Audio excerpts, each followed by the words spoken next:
Hi అండి. ఇప్పుడు మనము బృందావన్లోని సేవాకుంజ్ ఆలయానికి వచ్చాము. ఇక్కడ సుమారుగా 2 లక్షల ఆలయాలు ఉన్నాయటండి చూడాలి అనుకుంటే. కానీ మనం అన్నీ చూడలేం కాబట్టి కొన్ని ఆలయాలు మాత్రం, అంటే మెయిన్ టెంపుల్స్ మాత్రం చూస్తూ ఉన్నాము. అందులో ఒక్కొక్కటి నేను మీకు చూపిస్తూ ఉంటాను. ఇప్పుడు ఇక్కడికి వచ్చింది సేవాకుంజ్ అన్నమాట.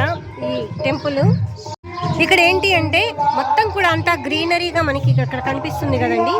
ఈ సేవాకుంజి శ్రీకృష్ణుడు గోపికలతో ఇక్కడ తిరిగాడు అని చెప్పి చెప్తూ ఉన్నారు. చాలా చాలా బాగుందండి ఈ ఆలయము. ఇంకా ఇది మెయిన్ ఎంట్రన్స్. మనం వెళ్తూ ఉన్నాము. ఆలయం లోపలికి వెళ్ళాక చూద్దాం.